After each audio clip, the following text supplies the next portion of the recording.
All right, this is 27 minutes of a lot of stuff, and it's a lot of good stuff. There's a UI pattern I want to show here, and we're basically using two environment variables, Next.js and Supabase, to then trigger N8Ns with a very simple way to build UIs. I know AI is doing a lot of the work, but this gives you a bit of more confidence in moving forward, keeping the code simple, using Supabase elements or UI elements to just do this stuff. So what you're going to see is that I do something in the UI, it triggers Supabase row, and then that triggers N8N. It makes a Supabase row and then triggers N8N. Very simple pattern. Then real-time events, we watch for the results in the UI. In this case, I'm going to scrape a site or a website, and you'll see all the pages start showing up. And I'm previewing it here too, so you can see where we're going to get at. And it will show you a lot of these like little details too, like how to use Docker to Docker for this, how to organize some of your files in Cursor. So in how to migrate with Supabase. So it's a lot of details in this 27 minutes. Hang in there, and I really think this pattern, which has been working for me, is good because if you're seeing Lovable, maybe not always handle the more complex stuff, and you want to learn how to drive Cursor a little bit more direct, then I think this could be the start of a good balance there. And using Supabase to really lean on its built-in abilities, which is just amazing to then bring all of this together. So really worth a watch. All right, good luck. We just went over the goal here. Let's start digging in. So we'll get our code base going. And again, I'll start to share more about this as I go and learn more. But I start with I'm starting to make it a consistent Cursor rules. And I start to define the business logic, the technology, and what I'm doing with this app so that the AI will help. And then I'm going to do a Supabase init here so I can get going with Supabase. Like I mentioned in the intro, we're going to go over this kind of task-driven system, not tasks like to-do items, but just so you can see how you can drive the UI with just writing a row to Supabase, which then will talk to N8N. And it's a nice pattern because you eliminate the complexity in the UI that the AI has to write. And so it will make a lot of sense, especially, well, AI still has sometimes trouble doing some things. So now, while that's doing that, I'm going to pull open Supabase. So Supabase, we're going to go to their console docs, UI docs. And if you're not really taking time, it's worth taking time to read these docs. So let's go actually to the UI component, UI library. And we're going to do the auth page because I only want auth to access this particular feature that we're about to do. And then from there, we'll basically make a table, and then we'll go from there. You'll see, it will make sense. And we're going to like I showed in the beginning, we're going to end up with a way to trigger something that then we can watch in the UI. So let's go here, and let's see. We're just going to follow these directions, and we're going to make a client area here and set up those credentials. So these are the permissions for local, and I'm going to put my anonymous key here, and then I'm going to put my local URL here. And I always forget. So this is my Supabase local. So that's it. Now we're going to drive the whole application with just these two, unless we need Stripe. But there's no N8N, there's nothing. That's going to happen in another part of this. So now we're going to do what the docs say, and we're going to just install the particular authentication mechanism. So I'm going to open, I don't need to open another terminal. I will need to in a moment. So I'm going to just do this. And I'm still new to a lot of this stuff, but we're going to really rest heavily on the Shad CN library. And I know you can get a lot more, maybe better looking things from VO and just Lovable. I'm going to just do this. It's good enough for now. So let's see. Yeah, so we already did this. And I did it to my local. I think that's okay. We'll find out in a moment. So then I'm going to run npm run dev, and that just gets us into a mode where we can start seeing our work. So we're going to get this going. So let's go back to, not there, this guy. So we have our client, we set it up, and then we're going to do our password auth. So here we're going to run this, and let's give that a go. And I think I'm running now in 2 windows. Oh, it's actually running it there. I didn't even know you could do that. And then we're going to do force. I have no clue the difference. So let's see. So here we are. So if we go here, we end up here, and we're set to go. Now, wow, that is bright. Okay, so now how do we log in? We just go to our area here. So let's go let's just do this, Supabase status. I didn't know I could do this. I should add new Supabase there. Then we go to Studio and we're here. I'm gonna go here and say add user. Oops, I don't want to send an invitation. And we then could say, let's see. So now we can go log in, and I probably could have just signed up. I just forgot about that. So now we're in. So now on this protected page, I want to just take this over and put the next part to this. So let's go to the protected page. Now your Supabase config toml can drive some of the settings like verification of auth and everything, but read the docs on that. But what we're going to do is we're going to talk to the AI and say, hey, now help us build this next step. So what I'm going to do is, I was going to do this based on a file upload, but I'm going to do this based on just writing to the database. So first we're going to go make our table. So we basically are going to make a table and then make it part of a migration. So let's go make a table really quick. So we have our ID, and then I'm going to make a UUID because I want to track this in a certain way. And we'll make a status, and we're going to call this status pending. And then we just want a metadata because I want to just start stashing some stuff in here, metadata. And this will make more sense as we start to build this out. So now we have a table, but I want to be able to deploy this table. So let's go make a migration out of it. Oops, would help to have a name.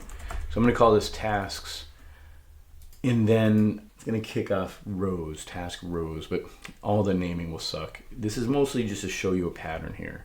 So now I want to save that as a migration. So now I'm just going to go Supabase db diff file tasks table. And all we're going to do at this point is say our local is truth. We just clicked away and did something, and I'm going to just make it into code. So later on we can push it up to GitHub. We'll have a GitHub action here that will do that. Let me add that to my notes because I can show you how to do that really quick too. And then we'll have that GitHub action there. So here's our migration. This is what we want to do. We want to avoid having to click around on production. We could even do our row level security here and whatnot. We don't have that in place yet, but it would show up here. All right, so now we can write to that table. I think we can write to it without the row level security. Let's see what happens. So I want to go to my protected page, and we're doing Next.js in a way that is pretty nice, and I know a lot of frameworks do this, where it should have a path, and that path then should relate down to our app path folder. So we get this kind of like path-based discovery of these pages, right? But what I want to do is make a new file called features and then index, right? And it's just so I don't have to keep telling the AI what is this particular area that it's working on.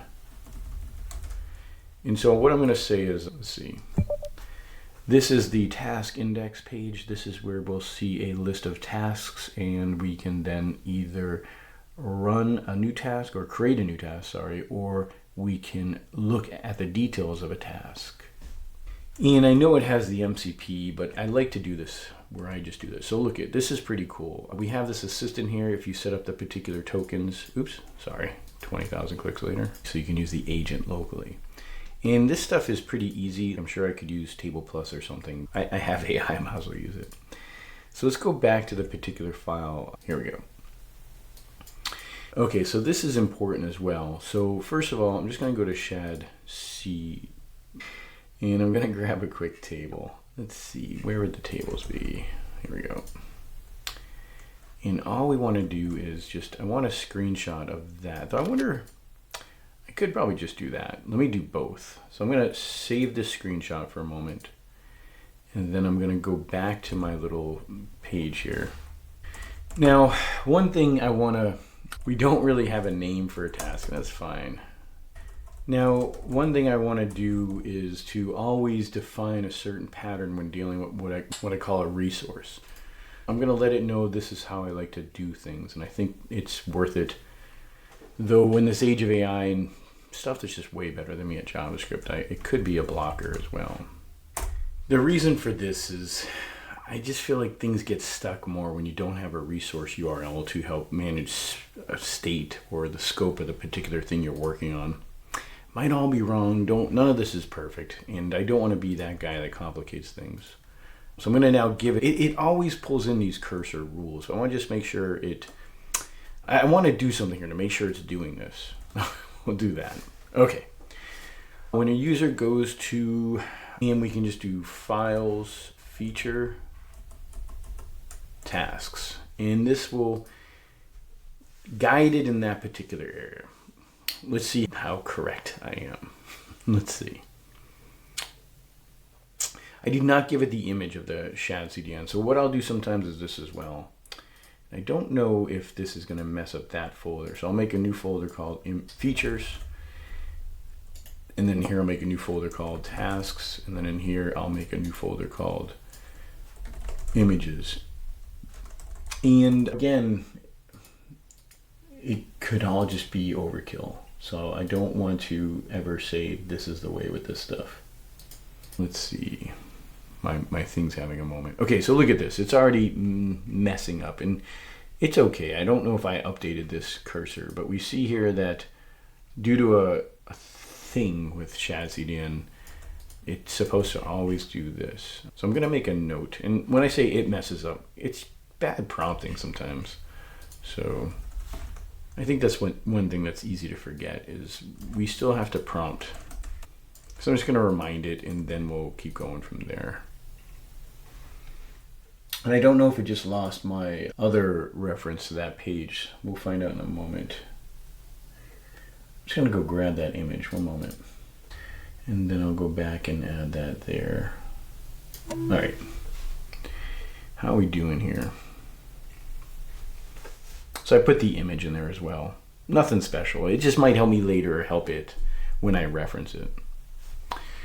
So let's see. I can read it. Sometimes it's definitely good to read it, but I'm just going to wait a moment. Okay.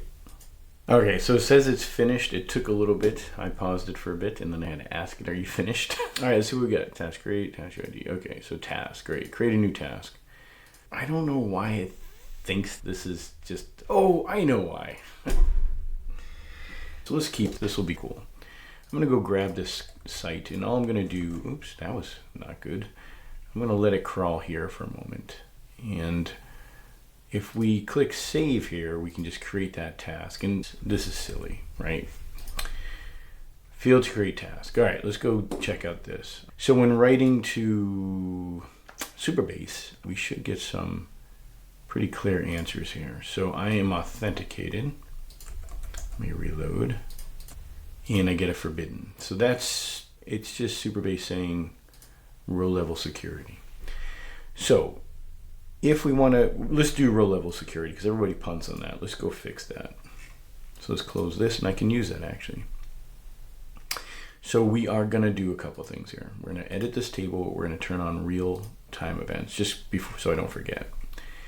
And then this guy has no row level security. Crazy. So we're going to create a policy. So maybe because it's there and it's not disabled, it's impacting this. So let's go make it work. In select insert all, defaults to public, authenticated. So we're just gonna say, hey, authenticated people should be able to do stuff with this. And then right here, not sure what it wants me to do there. I'm gonna go ask my LLM here, and I'm just gonna tell it, hey, just don't do anything, just let me do it. And obviously we're not doing who has access to their own, which is really easy as well. And when I say easy, it's just AI and figuring this stuff out. So for all, this is it. Okay, not bad. Sorry. This one, to authenticated. One moment. Using. Okay. So now we're saying if you're authenticated, you can write to this. So if we go back, and that's using the anonymous key, remember we're using the least powerful key. So if we go back to the UI, and let's start cleaning up here. So that's my cursor, that's my overview, that's fax, I don't know why that's even open. And here's our app. So let's keep it over here for a moment. So now it let me create it just like that. And you'll see what we did, and we'll take care of the error in a moment. So let's see. So now we're listening to web sockets, but let's see if I go over to here. So it's web sockets. We see that I made a task, and then we redirect it to get that particular task. and then you see WebSockets. So these are your two important things here. So with the WebSockets, we should be listening now to a particular ongoing communication with the server. And so now I don't want to run the task. It's cool, but I'm not going to worry about that right now. But this is what we want to do, okay? So now the next part of this is telling N8N to listen for this task. And so here we have a row, and every time that row is created, I want to trigger my local N8N. So here we go here, and I'm going to say tasks runner. Okay. And we are going to call this a webhook, and we're going to make it post. And because it's local, we are not going to do anything here. Then I'm going to go grab it. And so at this point, we're done with the UI, just for now. And we can focus on this particular trigger and then focus on the particular work we need to do. And so you can see there's a nice separation here that makes us work a bit faster. And so this will run the task, right? And I'm going to go say every time something's inserted to that table, and you have all these tables, so keep in mind, go read in there, it's really worth it. Every time it's inserted, we're going to trigger our task. Now, because I'm Docker to Docker, this usually will not work. So I have to say this guy here. So host Docker internal.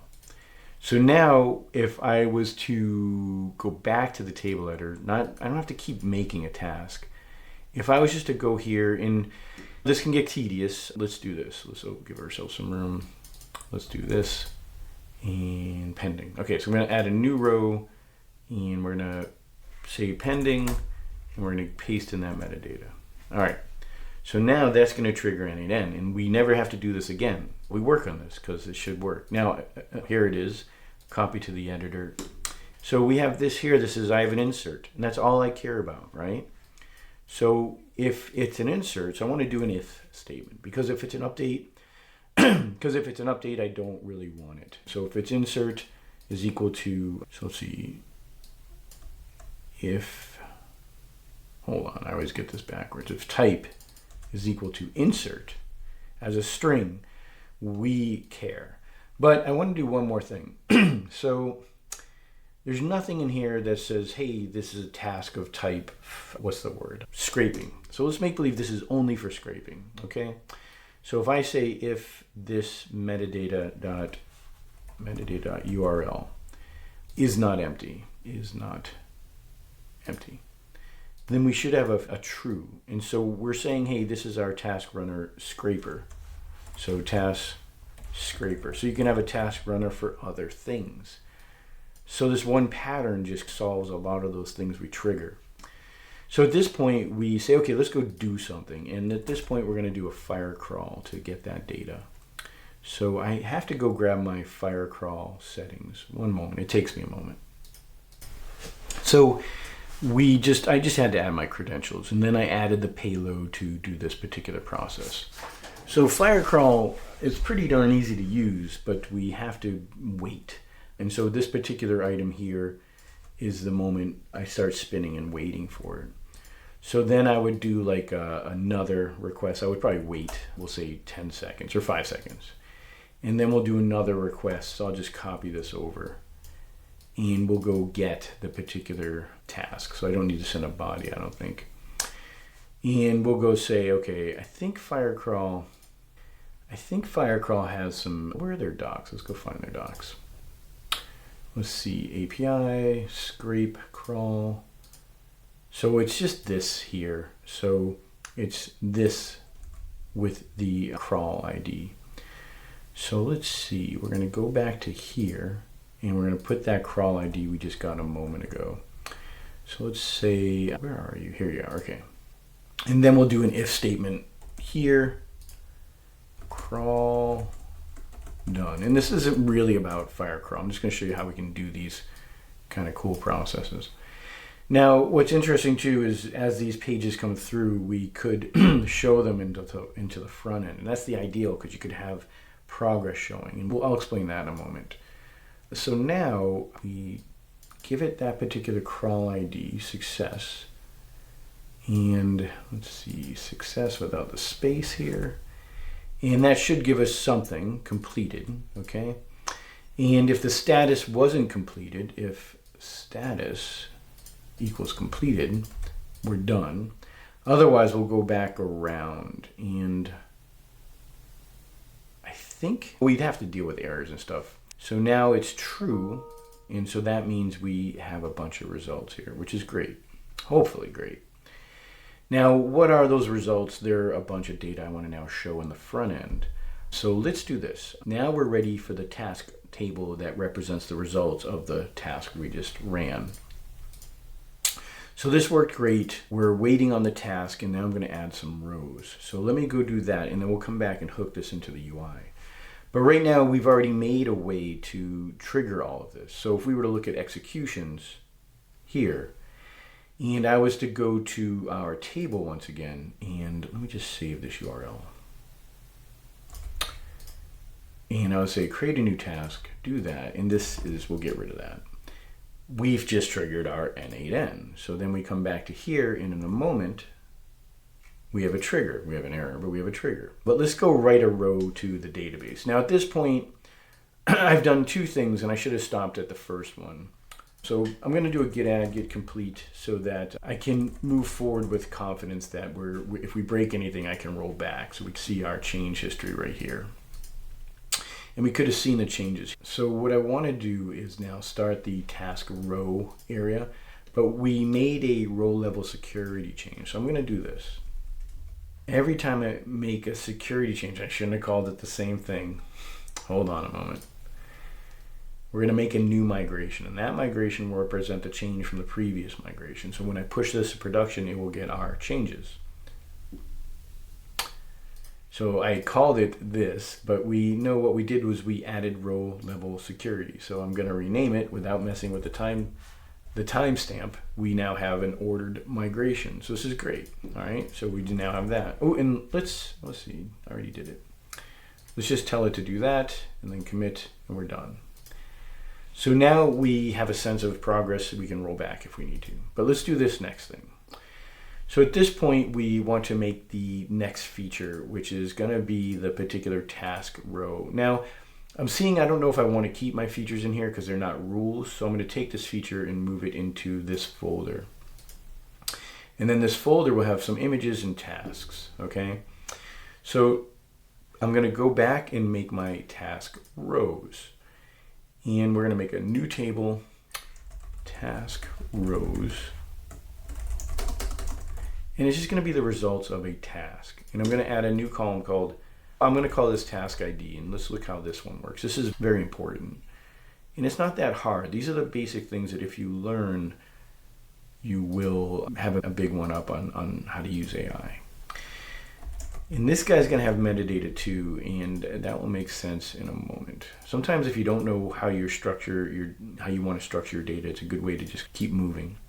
So the task row has a task ID, and that's going to relate to a task UUID. And if the reference row is removed, we want to then cascade or delete all these related tasks and save. So now we have a new table. So let's see. So let's discard that. And what it's saying is if I edit this table, and I'm still learning some of this stuff obviously, but if we say UUID, we know that's unique, but we never said it must be unique. And it will never be null. So now if we go back to create that new table again, we want row level security, but we want real time too, so we can start seeing events as they come in.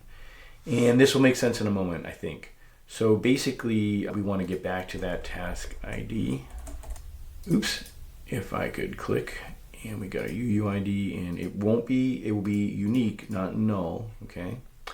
And it's not going to be generated. I'm going to leave that for a moment, but I'm going to add the foreign key restraint. Let me just get that metadata out of the way. And I do metadata without an underscore for no good reason.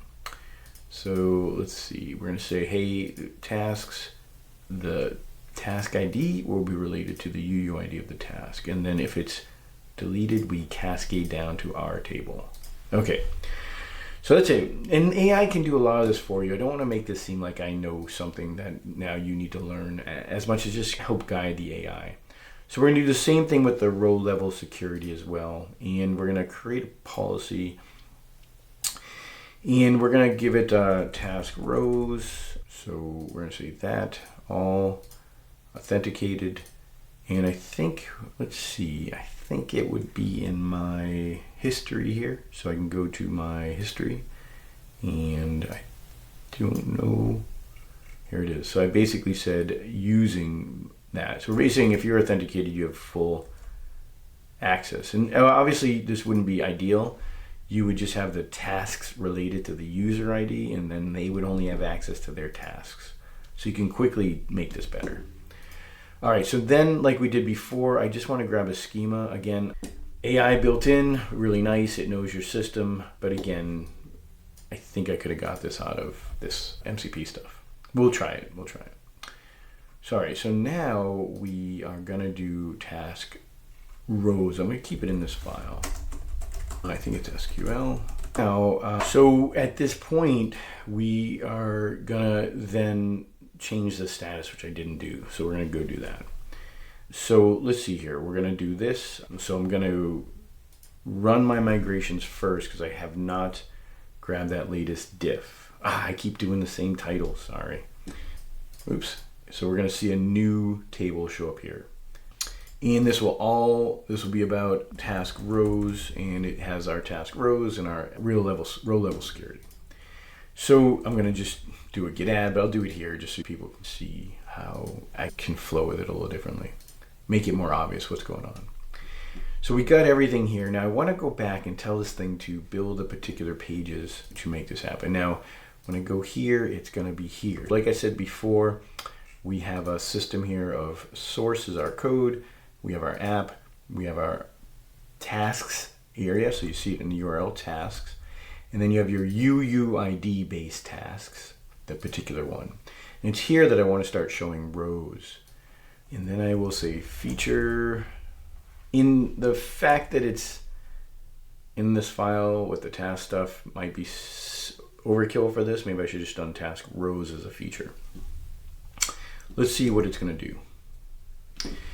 And let's doing that. Let's go back to here and start doing this. So I'm going to say, okay, when a task scraper comes in, and you're going to see a problem here in a moment, but let's just go for it. Create a row, Supabase local. I don't know if I have, which is funny. Okay, it should just work. This is nice. Task. So I'm going to add a task row. All right, so I took some time to fix some things up, get unstuck. And what we ended up with was the webhook gets hit, like we showed before. We do the request, we wait, and we go get the status. And I got rid of the loop, and I set a dynamic ID based on the content. I'll share this later on. But anyways, and then it loops through without the loop because the split has, I think, the loop built into it, and that's where I was messing up. And that's it, we mark it done. Now, more importantly, because it's all about, I want to talk about the UI, the real-time and triggering N8N. And so what we see now is a complete picture, which is what I really wanted to get to. So if we do the Springfield and we just say test, because we're not really caring about that. We now start that, and it even goes running there, as you saw, because it's just doing real-time socket events. And then we start seeing the data come in. And that's all I wanted to show. I got so distracted. I cut out a lot, tons.